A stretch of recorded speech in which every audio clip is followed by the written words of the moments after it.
All right. All right, y'all. Ain't nobody there yet. I was Ooh, about to say, you didn't want what? to wait for Keisha? She went. She said she was running to the bathroom. I wanted to pop us in on time. We usually be on time for lives though. See, there she go. We only 20 seconds in. Keisha. Yes. Hey, Weesh. Okay. Hi. Question. Have you said your daily affirmations today? Have I said my daily affirmations today? Yes. You should Um, ask the audience that too. We got 2 viewers now. Y'all, we got to do All right. daily affirmation. I see Patrice Naylor. Hi. I ain't Um, made no daily affirmations today. these are Hey, your affirmations. I found this Shonda, on the internet. Shonda gonna give us our daily affirmation for the day. Okay. You a paper chaser. You got your block on fire. You remain in the G until the moment you expire. You know Not what the it is. juvenile. You know what it is. You You made make nothing nothing out of out of something. something. You handle your business and don't be Yo, crying and doing I suffer. you old paper chaser. You got the block on fire. Listen, listen. Yo, Who did that? Listen. Do you know how many songs we have that are daily affirmations? Like a lot of songs. That on my mama, on my. That's a daily yeah. affirmation. You should say. I Then have wait, died. I logged is on to another one. Venetia's page, and that's what it says. That said daily affirmations. I'm dying. I was Oh, like, you know what? Our I people. saw one yesterday. It was what song was it? Oh God. Gator boots with a pimped out Gucci suit. If you listen to all the words, definitely an affirmation. You ain't got no job. But I'm still fly. That's all. That's Can't it. pay my rent because my money spent. No, But that's that ain't no affirmation. but that's okay. Not that ain't no affirmation. That's why people can't purchase homes. That's that's what that is. You about right. That's the quickest way to be in debt. That's what Hey, that is. but he said got everything in my mama name. He all right. Not in Brenda's name. And he Not said, in but that's me. okay because I'm still fly. Okay, I'm still flying. That means I'ma still think about things positively. I'm not gonna be in a down spirit. I'm still gonna be out here fly and smiling. That's an affirmation. People get down and depressed when all that stuff going on. Mhm. You know Yeah. what they I'm do? just saying. I'm just saying. Tasha said no, Ashley, no. Not no, Ashley, no. Come on, Tasha. That's my sister, and she knows. Come on, Tasha. Absolutely not.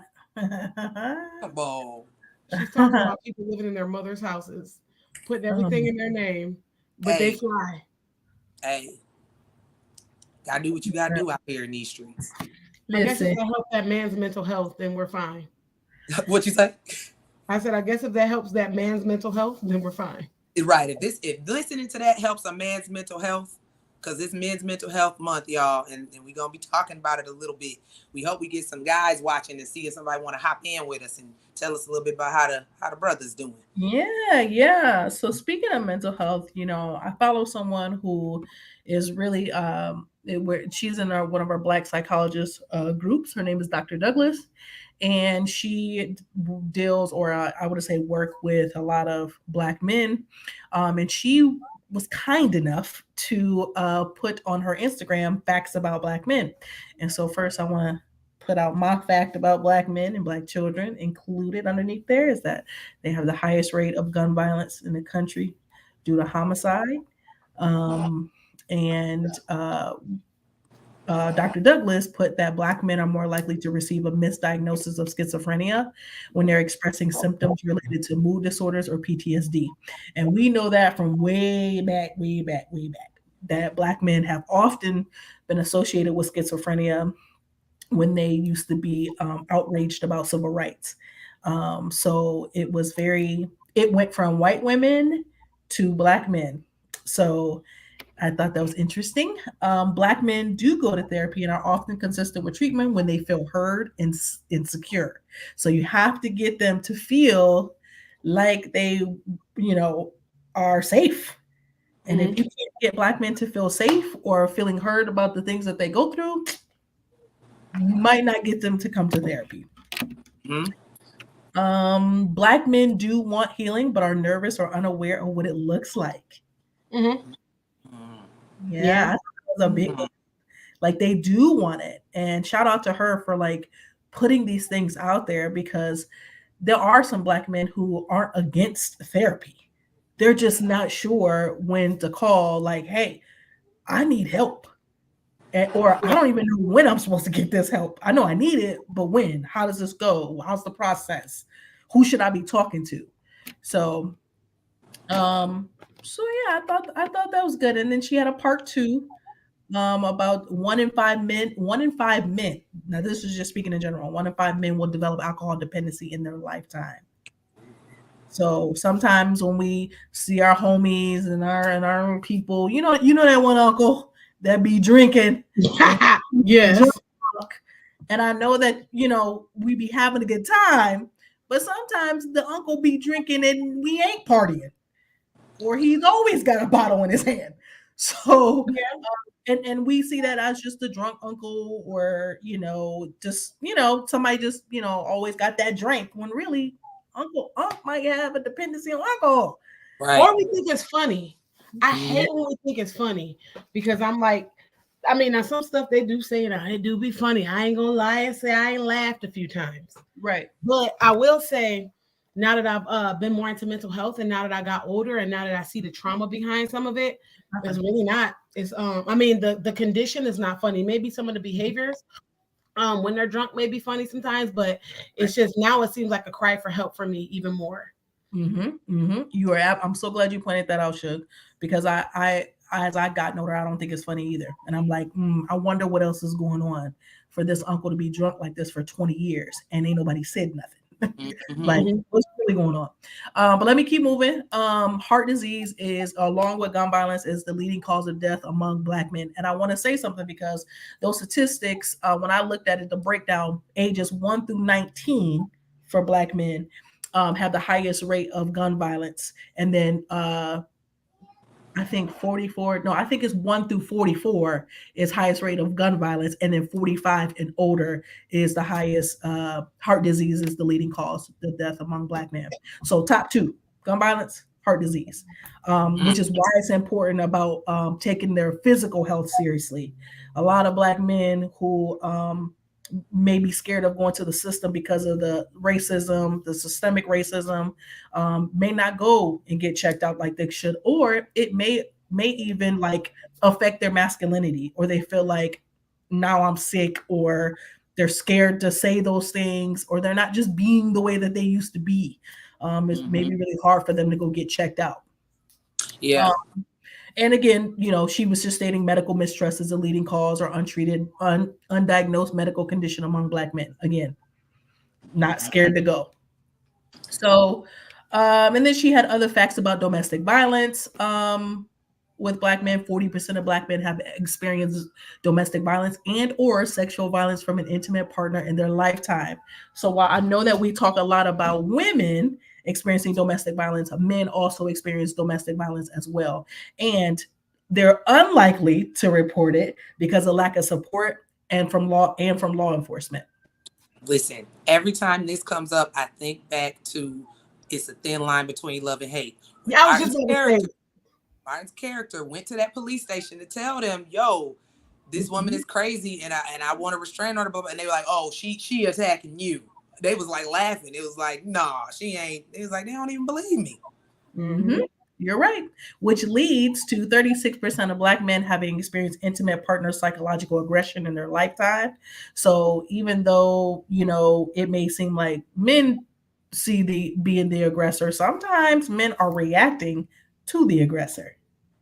So sometimes we need to just keep that, in our minds when situations do come up, that it's not always men who are the aggressor. And last but not least, most people don't know how to support or help a man who's experienced domestic violence due to stigma, lack of resources. So, shelters and programs so they just suffer in silence.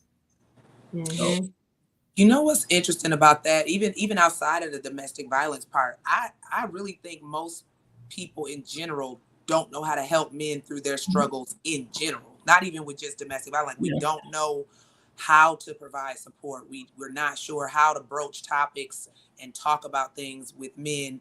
And it's partly because, I mean, some of it is on them because they don't, they're like you said, they got to feel safe. If they don't feel safe, they're not going to be vulnerable enough to tell anybody, I'm struggling with this, or this is hard. And then you got to think of how boys are raised. Like, do this on your own, deal with it. You can get through it. So if you're raised to internalize everything and do it on your own, that's not going to all of a sudden change when you're 20 and 25 and 30. Yep. And speaking of dealing with things on your own, I also went to, I've said this before, but I'll say it again.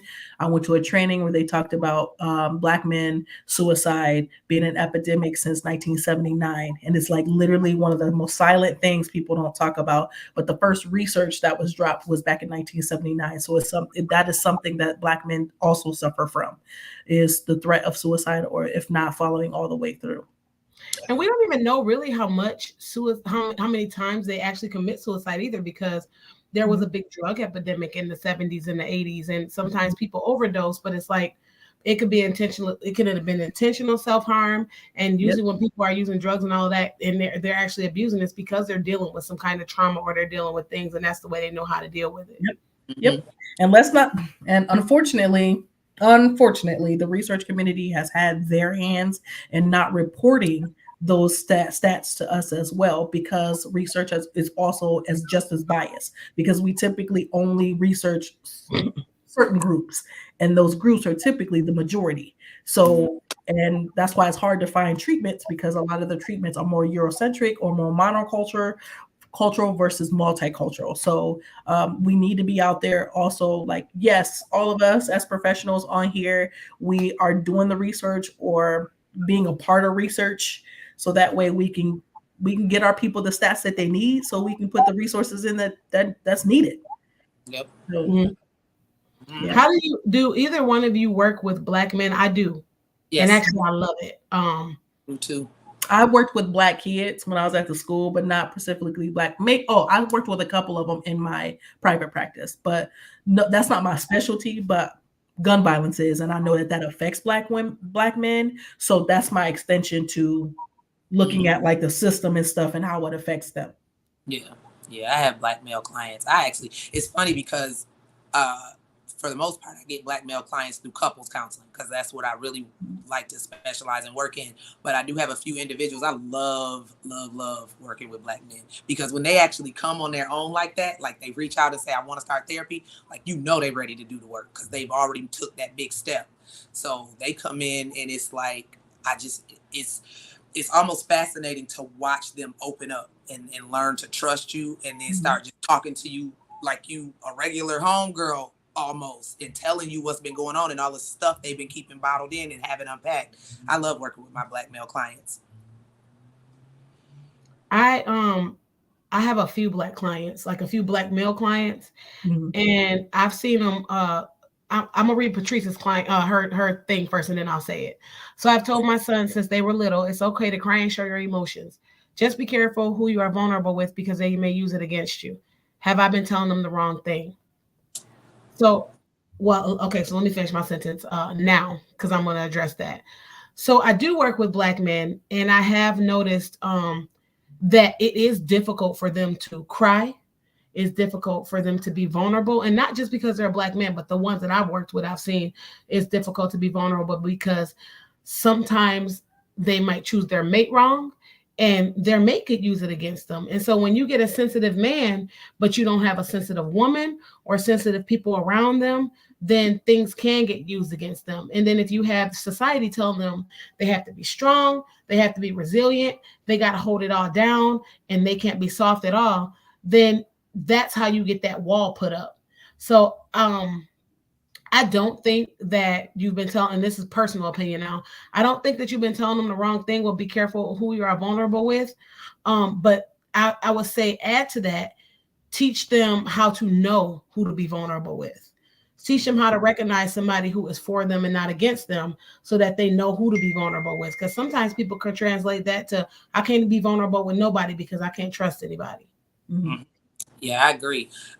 That's actually, Patrice, that's something that I think applies to everybody, not even just men. My grandmother used to tell us that, be careful who you open up to, or be careful who you tell things to, because you never know. And what Auntie Shug was describing was really having discernment. Teach children how to discern: is this a good person or not? Is this somebody I can trust or not? And sometimes, let's just be clear, we don't always discern correctly. We might think a person is a good person and they might not be. But that to me, that's life. You also have to prepare people for that. Like you might pick the wrong person to be vulnerable with, but that's okay too, because that's not on you. That's what I always try to tell people. You picking the wrong person is not your fault. You tried to be vulnerable. They gave you reasons to trust them, and then they did something wrong. That's on them. That's not you.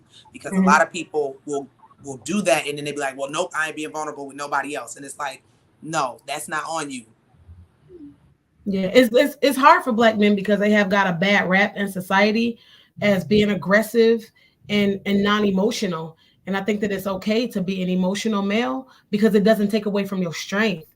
It just means that, you know what, I'm strong enough to be vulnerable. And I think that our culture is not taught that enough. Mm-hmm. I would add to that even with teaching sons, that it's okay to cry and show your emotions. I think it's also important that when you do that, how that could impact other little Black boys or just other boys in general and how that spreads. So I say keep going, because you never know if there's another little boy who doesn't have the courage because his parents or someone else may be telling him something different, but then they see your child being able to be vulnerable and they're probably wondering like, oh, that kid can be vulnerable, so can I, because representation still matters. Yeah. Representation is super important. So even when I have like my friends' kids over, I am that safe space for them. And I hold them accountable. So I'll be at the point where I'm like, you know what? I know that your mother will tell you the right things. So I'm not going to tell you anything wrong. And so like I try to kind of pour into them, especially when they're younger Black boys, because it's the world takes away from them. That's the thing. The world just is ready to beat them down. And I'm not saying don't hold people accountable, but I am saying that the world is harsh. And so if you show them a safe space or you know how to be at home, then they do thrive a lot better. Mm-hmm. Right. Who else on here? Y'all got to tap in and tell us you on here. At least say hey. You don't come to no cookout and not speak. We don't do that. Right. I got to at least say hey. Let us know who here. I don't come to no cookout and not speak. You don't cut. You walk in Black folk house and not speak. That's a trap. You ain't gonna say nothing. Don't speak. Is that how your mama taught you? That's how your mama raised you, huh? I see some is on YouTube too.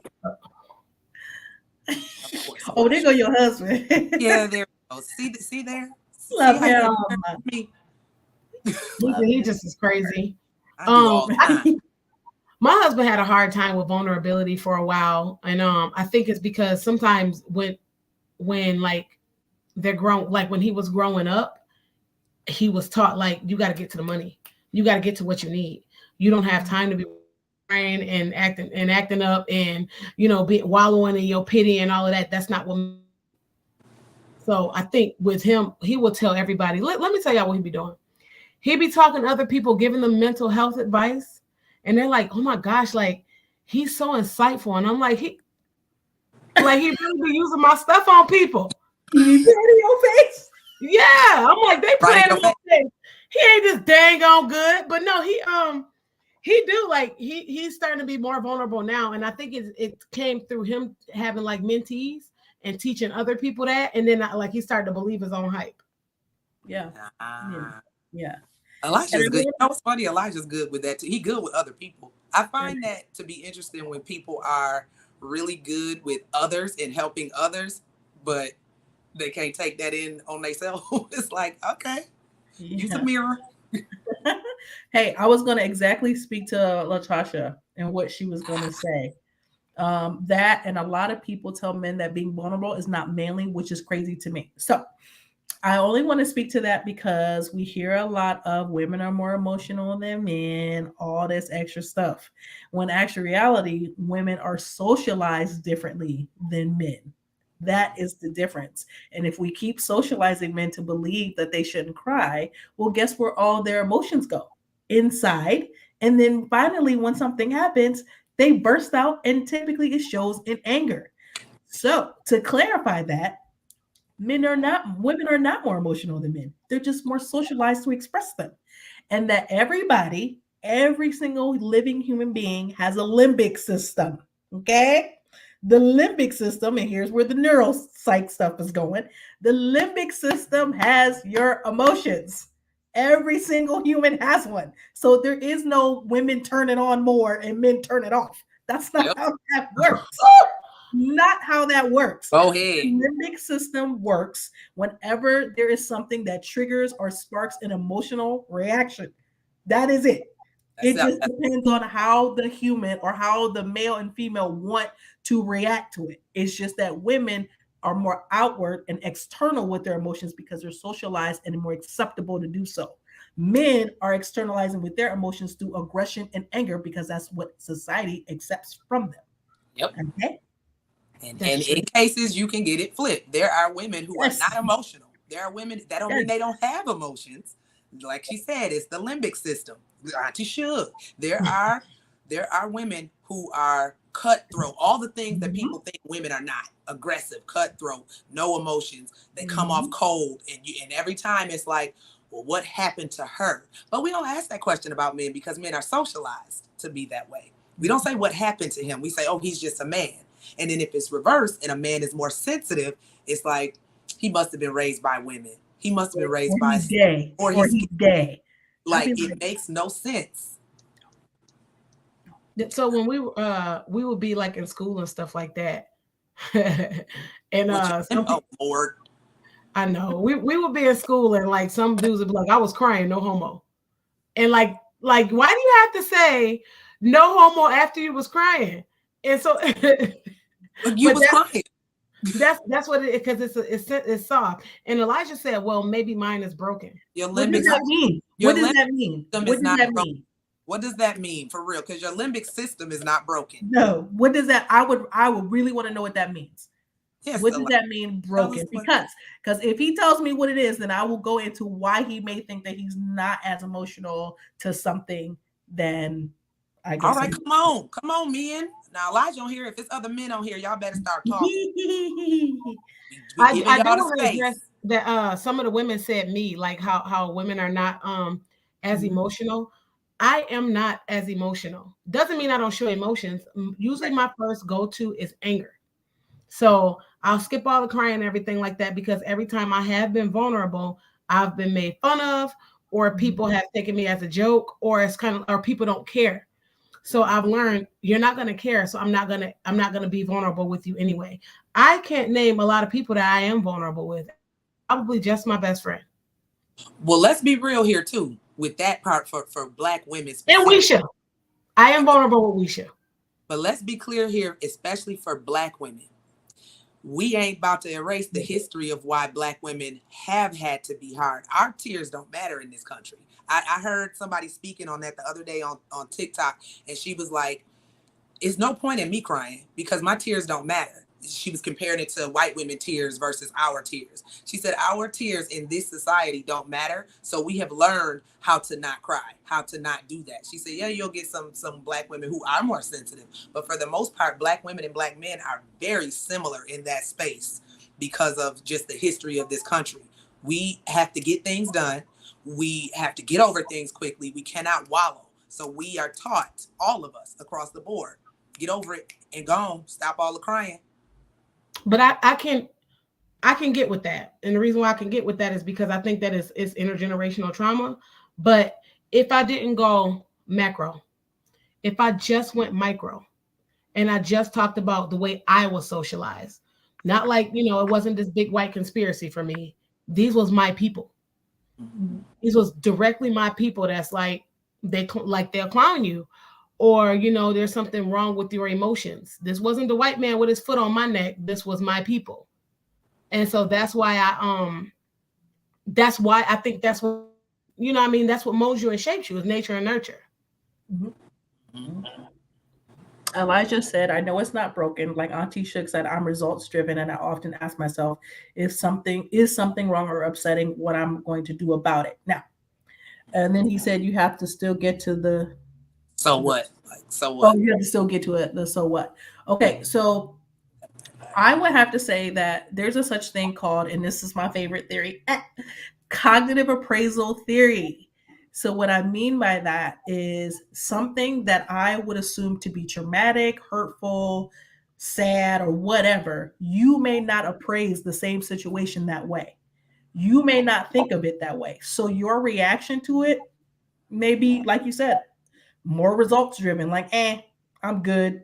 This is what I'm going to do versus me.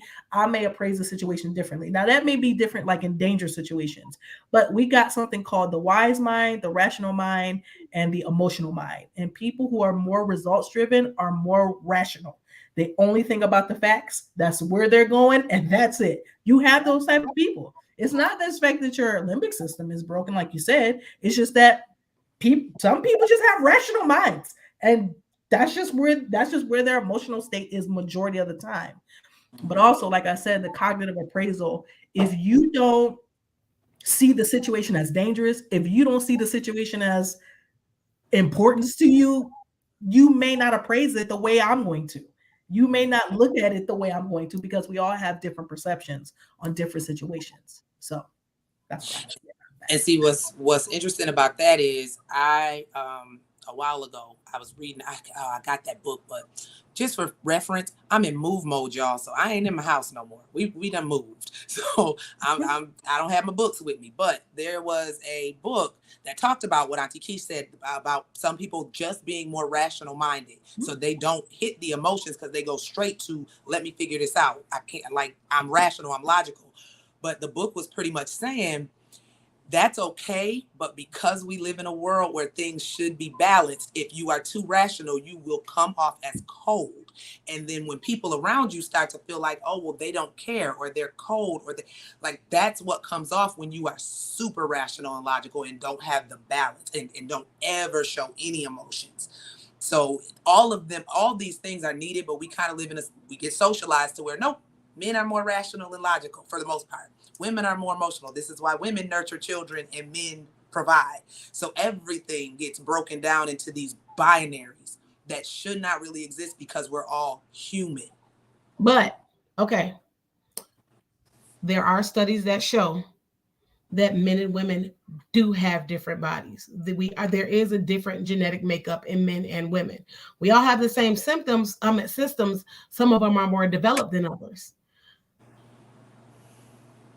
There you go, Elijah. Actually, it's your balance. That's true. No. See, that's a whole nother conversation we could get into. No, but I'm about to break it down, right? So we all have different systems, and so we are developed differently, and we are socialized differently. It's not a coincidence that men seem to be a little bit less logical. I mean, men seem to be a little bit more logical, and that women seem to be a little bit more emotional. Men are not taught. So even though they are socialized to be more logical, they still have to be taught and brought full circle to their emotions. Mm-hmm. Does that make sense? Just Yeah, like women, oh, absolutely. you can't always think from your emotional standpoint. You still got to come around to logical, and that's why sometimes that's why you need counseling. Because I teach people every single day. I teach little Black boys especially to manage their emotions. Yep. You got to go and go work that out, because sometimes you don't know that that's not what you're tapping into. Just like sometimes we know, you know what, my emotions are coming first. So, and that's why counseling is tailored to each person, because I am a woman and I'm not more emotional. I think logic and emotions, and it just depends on the day which one of those take over. So that's why we're treating individual people. But see, I also don't like the idea that we do that. What'd you say, Keish? I said that's why I like the cognitive appraisal, because it depends on how you see the situation. It depends on who. It depends on what you deem to be dangerous, what you deem to be appropriate, what you deem to be nonchalant. It just all depends on the individual. Yeah. But I also slightly don't like when we say, like you said, I'm just not emotional. More men are just not emotional, especially when you and most men, like Auntie Keish said, you do tap into an emotion. It just happens to be anger. That's the emotion that you tap into the most. It's emotion. If you get angry, you're emotional because you're getting angry. So you do have the capability of doing it. That's just the only emotion you veer towards. But real quick, Elijah's comment that's still on the screen, that would lead us to a whole nother topic. And I just want to bring it up just in case anybody got any thoughts. The problem. Yeah, hold on. We ain't about to do no marriage and family therapy. No, this is relationships. Black men got You questions ain't about saying, relationships. Lord have too. mercy. Black men got questions about relationships too. Hell, that's where most of their problems come from. But anyway, that saying your wife is the opposite and that's your balance? No, absolutely not. Because see, that goes into the idea of we complete each other, which is a horrible thought process for relationships. Nobody should complete you. I'm not saying you have to come into a relationship whole already, because life is a journey and you go through things, but do not go into a relationship. And I tell couples this all the time, especially couples in premarital counseling. Do not go into this thinking this person is going to complete you. That is the wrong mindset to have when it comes to relationships. I don't think that's what he was saying. What he was saying is that you were talking about balance. And so he's saying if I'm more logical and she's more emotional, then that just No. is down. Right. Okay. See, No. me and her got the same brain. That's what he was going into. You see, this is going to go all the way left. It is. No, I'm gonna bring it back to mental health. We ain't doing marriage and family therapy. But so marriage and family therapy ain't mental health? Not you and Elijah's today. But this ain't just about me and him. Other people think this way. Like, no, not even be his balance. That's a wrong mindset for any couple. Don't know. You shouldn't be somebody's balance, because what if they're not there? What do you do if they're not there? Now, okay, let me try to reframe this. Thank you. What if Elijah is saying, where I'm weak in, you're strong in? Thank you. That's where I was going. What if that's just what you're trying to say? No. And I'm the city girl. I'm the city girl, Ash. You know I'm the city girl. I'm just asking, like, is that what he's trying to say? Like, okay, I'm not strong in this area to show my emotions.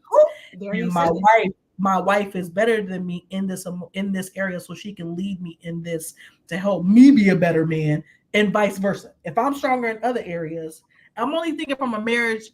He said balance, so I'm only thinking from that. I saw that word and I was like, okay, he's not trying to one-side it. It's more of I lead in this area, you lead it here, and then we swap. That's how I saw it. But let me shut up, child, because thank you, Patrice. Thank you, Patrice. The reason why I was about to say this is because opposites do attract. I am, and I'll just use my marriage as an example. I am more. Abraham is very much more logical. I'm a lot more impulsive. Abraham is very much more. He takes his time with stuff. Like you said, I'm more impulsive. I am less apt to be vulnerable. He is a little bit more emotional, whether it's anger or whatever. He will show his emotions a little bit more. So sometimes you attract the opposite of what you are, and it's not wrong, because if you marry the same person as you, who marries themselves? I'm not saying it's wrong, and there's a side to that balance in a relationship for couples that is fine. You balance each other out. Where I'm weak, you're strong. But it also gives people excuses and justifications to not even try. Like, she handles the emotional situation, so I don't even have to try. I don't have to go to therapy to learn how to be emotional, because my wife got that. I don't have to go to therapy to learn how to use my logical mind as a woman, because I know my husband gonna be logical. It forces you to never change. People fall into that pit where they're like, my other half got it. That's the problem.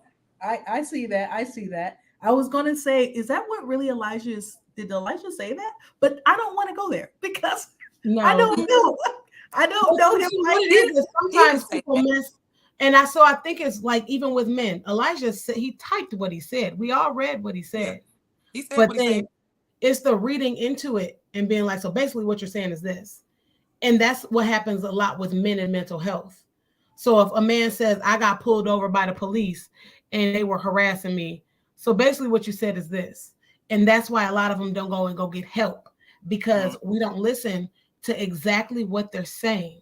We interpret it from our points of view, which is not a Black man's point of view.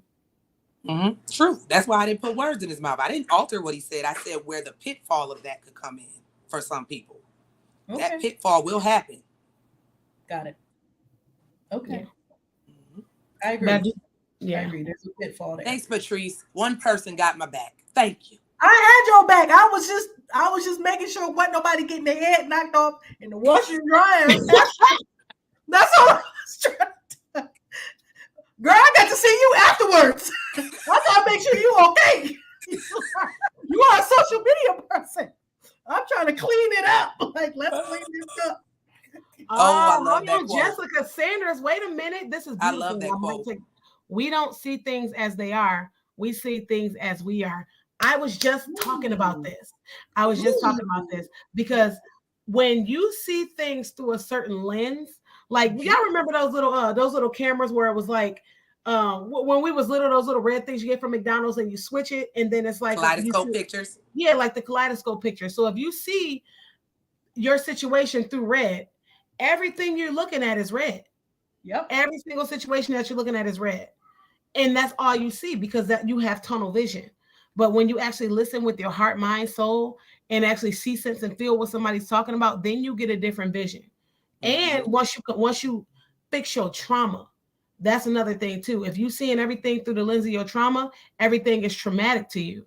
If you had a deadbeat dad, all men might be deadbeat because because you had a deadbeat dad. If you had an abusive mother, all mother figures might be abusive because you had a deadbeat mother. So you have to unpack your own trauma to get to the solution of what somebody else is saying. Otherwise, you're gonna see things as you are and not as they are. Girl, Jessica. I love that quote. I love that. Yeah. And I've had similar clients who, because of their own traumatic past, they saw one interaction with somebody and literally took that personally because they thought, and I had to be like, now wait a minute, because that's not what they was doing. Is that who you think was going to? And then after a while they backed up, like, you know what? Like, it wasn't personal toward me. No, it wasn't. Like, where did you even come up with that story? And you're right. When you put those rose-colored glasses on or those red glasses on, you see it through that perspective. And Auntie Sugar is right. You have to fix or figure out what's going on internally as to why you are taking something that someone said that may not even be pertaining to you and take that personally or internalize that. You got to check those things. You got to. Hey, Tasha. Hi, Tasha. That's one of our loyal viewers. And then another thing too is I think in like not even only in marriages, but like when it comes to men, if you're not emotional as a child, if you were taught you can't be like this, you're gonna take that same thing everywhere else. I told a client today. Oh, what happened? Oh, I don't know. That my thing went weird. Oh, this Suge's internet. My bad. I said this child is gonna turn into this unemotional child. This child that is running the whole household is gonna grow up, and they're just gonna get bigger and stronger and run it. So it only gets worse. It doesn't get better unless you change the behaviors. So a lot of us want to re-raise somebody. You can't do that. Yep. And you know what? You said something earlier about looking at things through your trauma.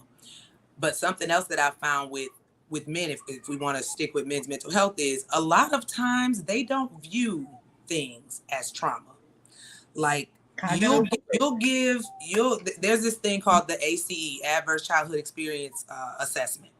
And you could Google it and see what those questions are on there. But a lot of times people will mark no to everything. It's like, because I didn't view that as trauma. That was normal. Like, it was normal for this thing to happen. So it always makes me think, you can't force somebody to say that they were traumatized. If they didn't view it that way, then that ain't what it is. So they won't see things through that because that's not how they view it. But it could manifest in different ways later on, especially when they start parenting or when they do get in a relationship. So now they don't feel like they had any trauma and they doing things they thought were normal. And somebody like, hold up, player, this ain't normal. Yep. That's why you really have to that's why I love cognitive appraisal theory so much, because they talked about trauma when it came to, and I'll give an example. So say a woman goes out. Now, as you know, women tend to be a little bit more on guard when they do things by themselves. Like, say they go on vacation by themselves, they go running in the morning at 5 a.m. They just do these things by themselves. So what are they naturally going to do? They're going to look around. They're going to possibly carry mace. They're going to, make sure that, they go on a path that has a lot more lighting. They're going to do all those things, versus a man may get up at 5 a.m. and go running and not think about doing any of those things because they don't see it as a dangerous situation. They don't believe like, okay, well, this ain't dangerous for me. So I'm not worried about it. And that's why you got to look at your trauma, and what's a trauma to you may not be a trauma to someone else. That is so Mhm. true. And one thing that Miss Neek said was, then they pass it down. Yep. What So I the was thing that you don't think is a trauma, you just run around and giving all of that to other people, and for them it might be traumatizing. Yep. Because remember, what traumatizes me does not traumatize you. Yep.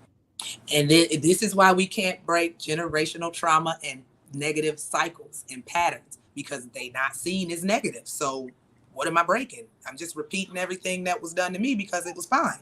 My girl Iffy. Yes, this is Hi. true. I had to go deep into myself and realize that maybe the reason I always feel so attacked when criticized is because of my trauma that I have yet to release. So now I find myself having to really listen and ask for clarification so that way I can understand what's being said and not feel attacked. Hallelujah. Yes. Hallelujah. Yep. And You. you know what I teach my teens Mhm. during conflict resolution? Yep. What else could it be? And I'm gonna give y'all an example. They'll say, Dr. Walker said, what else could it be? So you walk into a room and you're looking at everybody and you're like, oh, she gave me a dirty look. She got an attitude with me. She want to fight me. What else could it be?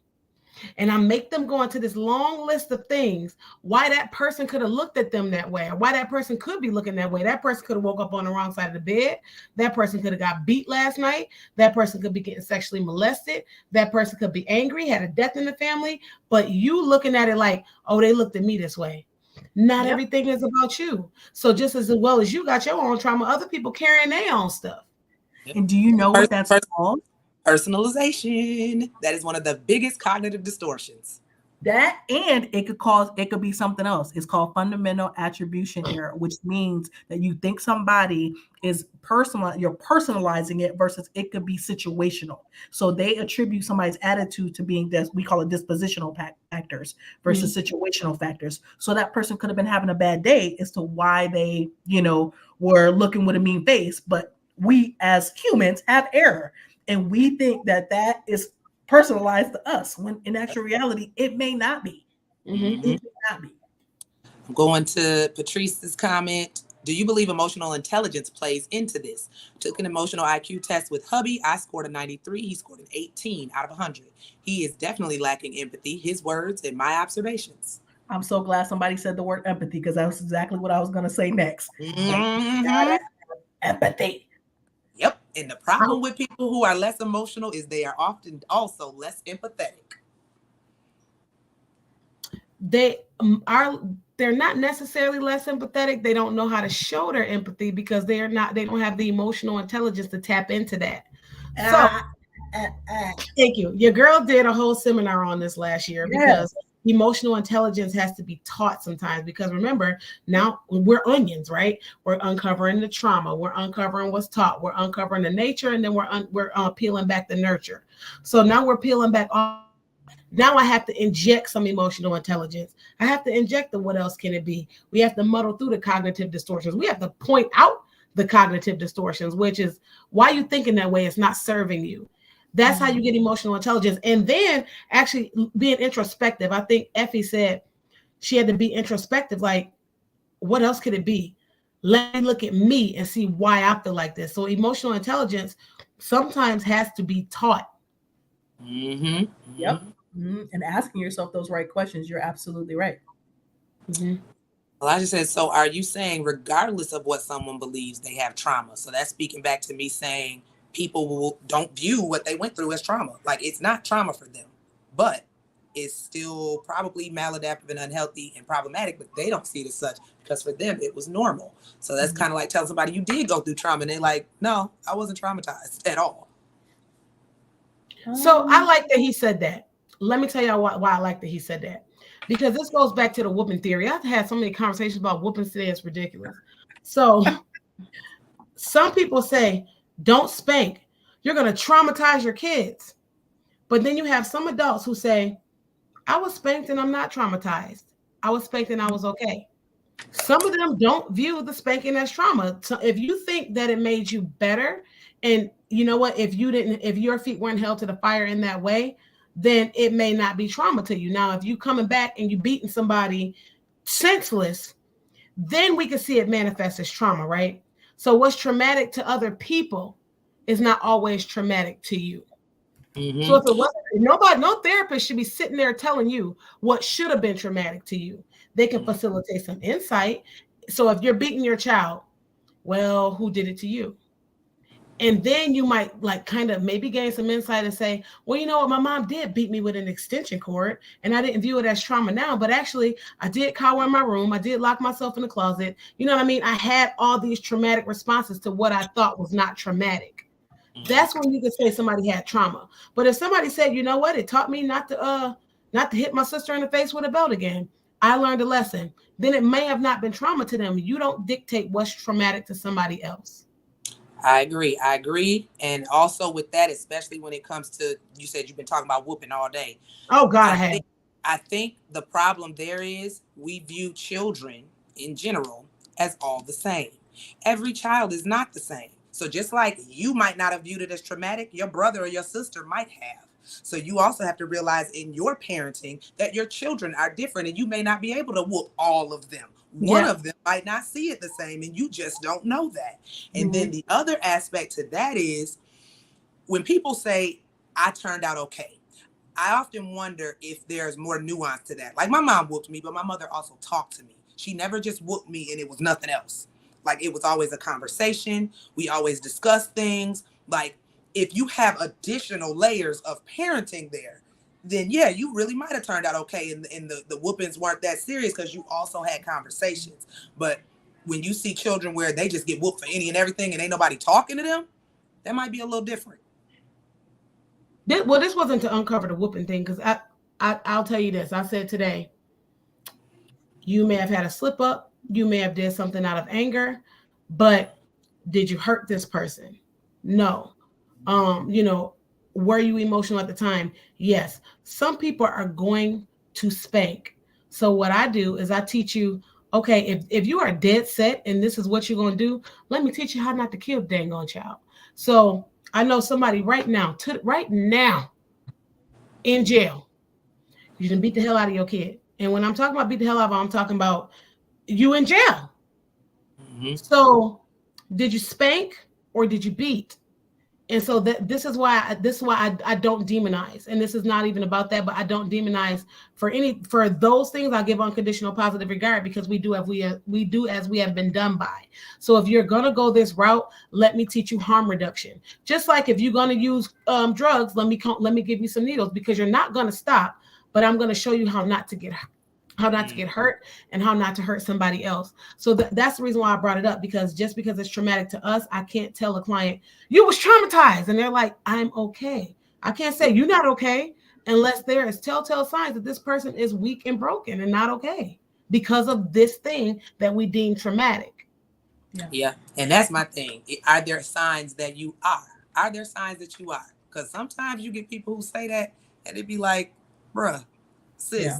no, you showing signs that this did not manifest correctly for you to Mhm. say you're okay. And they don't see it because they are lacking self-awareness to even see it. Right. And I want to go back to what Shook was saying about the spankings. I know this isn't about that, but I just want to let everybody know on here that we are all professionals and we still are all mandated reporters regardless. And so if we deem or suspect that your child is being beaten or like it's just an unsafe environment, we are mandated and obligated to report to the state. Now, but there may be some way we can talk to a parent and say, hey, let's talk about this behavior and what this means and what could possibly be something that could happen in the end of you being reported.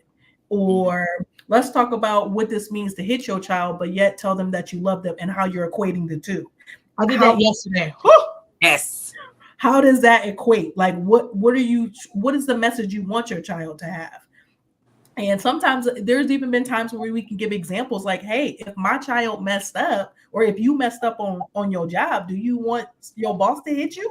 Like sometimes we have to turn it back on adults just to get them to like Open up your eyes a little bit and be aware. Yes, what we may not deem traumatic may be traumatic for the kid or maybe another kid in the house. I don't know. But we are now understanding that we can have these conversations with parents without immediately running to children's services and consider cultural differences. Yeah.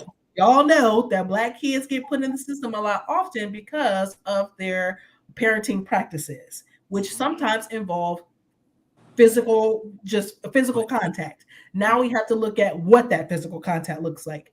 How can we de-escalate this so CPS ain't at your door and that we ain't got to make this uncomfortable phone call to CPS? So what we gonna do, sis? What we gonna do, sir? Yeah. Let's figure this out. You really have to teach people. Yeah, I mean, you're right, because sometimes people come from backgrounds that we don't know about, and so all we see is what they do to their kids, and we're like, wait a minute. Let's talk this over. Let's see what solution we can come to so that you ain't going to jail. I ain't getting reported for not reporting you, and that your kid is safe. Mm-hmm. Yeah, exactly. And you know what I do? I also inject solutions, right? Because sometimes Black men is like, I was whooped, so this is what I'm gonna do. So one of the solutions that I gave today was, what do they love? Okay, you're gonna take it away, like, or what's positive or what's negative reinforcement, right? Negative, you're taking something from the situation. So if your child loves their iPad, they can't breathe without their iPad. You take away the iPad, that's the negative. You're taking away the iPad because you want to reinforce positive behavior. You want to say, if I take this away, I want you to learn that you can't be showing your butt on TikTok or whatever. Reinforcement. So that's the negative reinforcement. And I think negative reinforcements gets a bad rap when it's like, no, I'm taking something away from you so that I can get desirable behavior. So if you do it and you do it consistently, then the desired behavior is supposed to continue. So that's what you're wanting. You want desired behavior. So if you constantly spank somebody or hit somebody or what have you, and it's not working, you can try other things. Or you can try positive reinforcement, adding something to the situation. Let me give you money so that you, or at the end of the week, every week, some people get a check. That's the positive reinforcement. You do the work, you get the check. So you can use negative reinforcement, you can use positive reinforcement. One of the bigger problems is the negative punishment, where you're taking something away and you're doing something to hurt somebody. That's why spankings get such a bad rap, because a lot of people don't know how to implement them and they don't know what they're doing. Not that you should be out here, spanking your kid all the time or what have you. I'm not the authority on how other people raise their kids, but that's why it gets a negative rap, because some people don't understand the difference in reinforcement schedules. Yep. And there's a difference in correction and punishment. Yep. Punishment is that spanking with no talking, no nothing else involved. You're just doing it. Correction is, I'm trying to teach you a lesson here, and hopefully you get the lesson. Because just like Auntie Keish said, when she tries to help parents understand different perspectives of it, like, if you, what you say, Keish? You said it and it was so perfect, and now I can't remember what you said.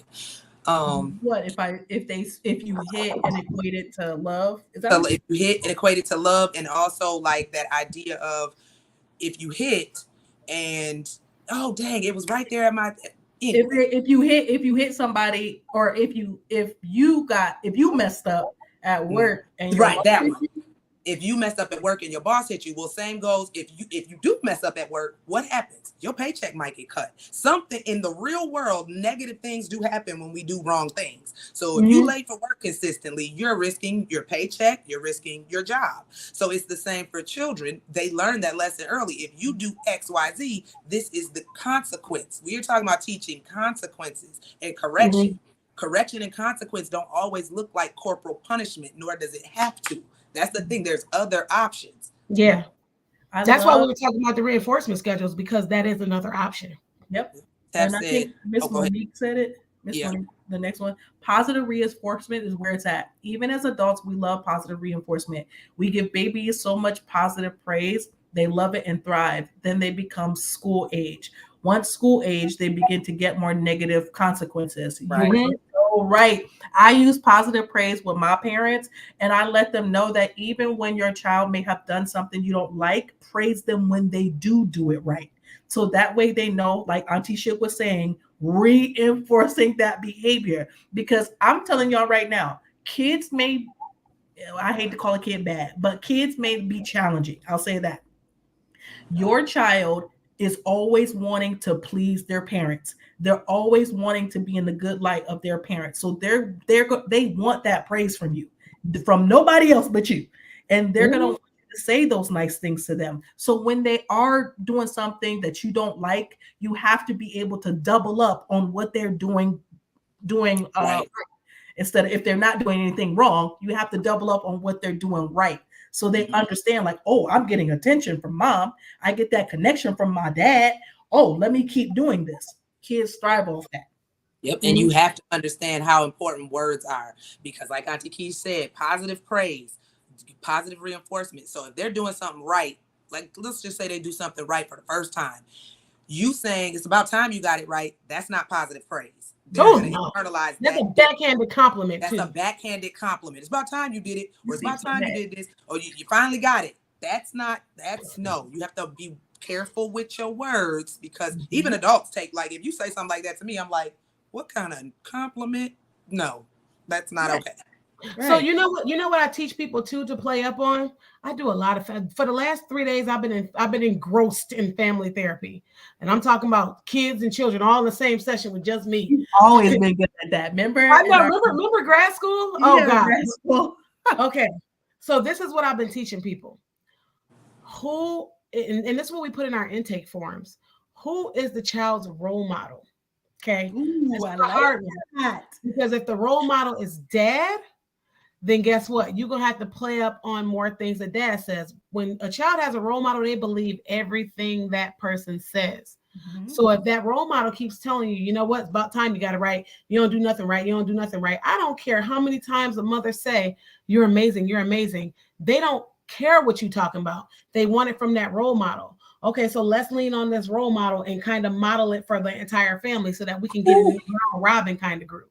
So, I mean, listen, that is so true. The parent the child idolizes is the only voice they hear. Yep. And I know that personally. My mama did everything for me, but there was a time where I idolized my dad. So if it wasn't coming from him, it was almost like I couldn't hear it. So what you have to teach that child and that parent, because the problems with your child come from parenting. It comes from parenting. And the child. Well, I'm gonna give some shared responsibility. What you have to teach that child and that parent at the same time is the things that you say to them is going to be important. So, okay, he did this. What would you say? And then maybe include mom into both saying it, so that now they're looking at you, and what wires together is what fires together. So now they're associating all this positive praise with both parents instead of one parent. And then now it can come from either or of them. And now you're making two people their safe space. Yep. I love parents who get on the same page. I have to teach parents about that. And I ask them about their parenting practices. Like, which one of y'all, who do what around here? Like, who telling what? And are y'all on the same page? Do y'all agree on this thing? Because a kid can't get one message from you and then get another message from another parent. Now the kid is confused. So I need y'all to stay on the same page. Yeah. But that comes with punishment too. That comes with the negative reinforcement and positive reinforcement. Positive reinforcement is not the only way to parent a child. I'm going to go ahead and say that and triple double down on it. You cannot just praise. You have to correct. You must correct them, because they need to know not everything I do smell like roses. Sometimes roses smell like boo-boo. And guess what? If you out here boo-booing in these streets, I got to be the one to tell you. Yeah, and you have to correct when they are being influenced by, because you never know who your kids go to school with. And you don't know what other people teaching their kids. And now you know your kids coming home doing what the kids is doing at school. And now you got to be got to round up your fist. And you know what? And you know what this brings to mind? This reminds me, and y'all saying good stuff on here on the comments. Y'all on fire today. Right. This also, but that parent that they idolize, I don't know if anybody, and this could be another live where we talk about this, but it plays into, we all know that your attachment style, oh Lord, They probably go to rated R schools. Terrible. Because Tamia told me, I said, what did I say to her? I said, you make sure you don't be talking like that. I know them kids cuss, you make sure you don't be cussing. She said, well, you don't want to send me to a rated R school.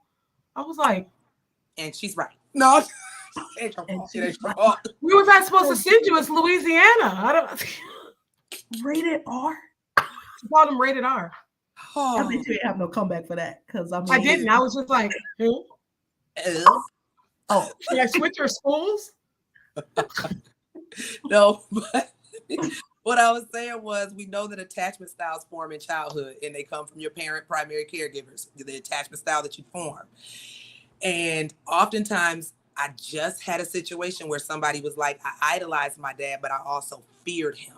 When the person you idolize and is the same person you fear, when that's the parent or the caregiver, you will end up with a disorganized attachment style.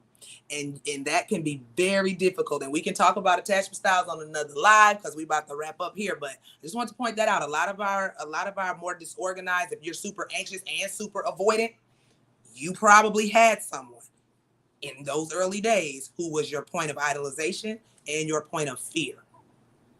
So you're confused. But also I think it is it's important to clarify fear because some people meant respect instead of necessarily fear. So what I do I clarify language before I go into that because I didn't fear my mother.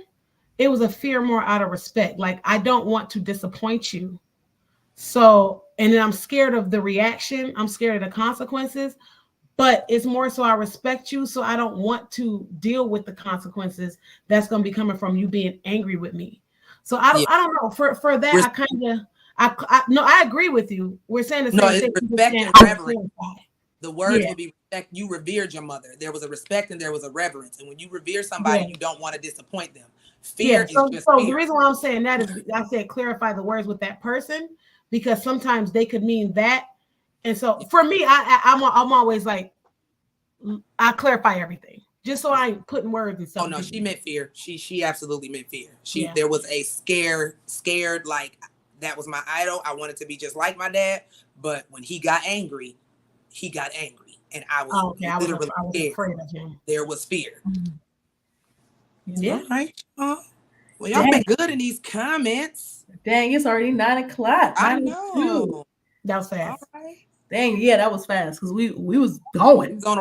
We was on a roll. So hey, like we appreciate that. We appreciate y'all asking your questions and coming here on the Wednesdays to see us share and like as much as you can. Yes. We want to be able to get our people where they need to be. And so the Clinical Cookout will keep putting out these fire lives and fire episodes and fire hot sauce. Yep. The lives only work if y'all participate. The point of a live is for y'all to interact. So they only work if y'all talk to us and ask your questions, give your feedback. Yeah. And one thing Ashley always says is share positive stuff. Yep. This is positive. And it's free. It's really I'm about to say it. Yeah, I be tripping because I'm like, this is free. Free. We giving y'all the stuff for free. Yeah, that other people are paying $150 an hour for it. Exactly. Y'all gotta support positivity. If you are on this live and you constantly say, I want to see more positive stuff for the Black community, or you constantly mad at what's on the shade room or here and there about ratchet stuff, if I don't see you share this, then I'm not sure I believe that. Because when you want to support positivity, you also spread and share positivity. So you have to be about what you talk about. Okay? And now when we wrap up, just an update for y'all. Next week is Juneteenth. We blackety black over here at the Clinical Cookout. So next week, change up. Our episode is going to air on Monday because Monday is Juneteenth. So the episode will be on Monday and not Wednesday, but you'll get content throughout the week, of course. What in the hell, Elijah? See, this is why. Get your husband, Ashley. I like free. I will take 2, please. You know what? Anyway, Monday this week, Juneteenth is the episode at 8 p.m. Him and Suge a lot of light. They get on each other's nerves though, but they a lot of light. Monday. I don't get on his nerves. He gets on mine. See, and he would say the same. See. Anyway, Monday, June 19th is the Juneteenth episode, y'all. So join us Monday at 8 p.m. Eastern Standard Time. And then the following week is LGBTQ, because we were not going to let Pride Month pass without having a themed week on Pride and LGBTQ, because that is an important population to make sure they are centered, seen, and heard. So that is the last week of June. So make sure y'all stay tuned for all the good stuff for the rest of June. All right. All right. See y'all. All right. Bye. Order y'all, give us free shirts now. You know what? That's Tab, ain't it? Yes. See? But two of my sisters was on. That's support. My homegirl was on. Ippy. That is support. It's a lot of support. Girl. Thank y'all. Thank y'all. Share it so people can see it and see the content. And next time, maybe we'll have double, triple the amount of people on the live. I'm gonna keep telling y'all. Bye, Amber. Tell them, Shug, what you ask them the final question, Shug. I just want to know what y'all about to do. Not a damn thing. I'm going swimming.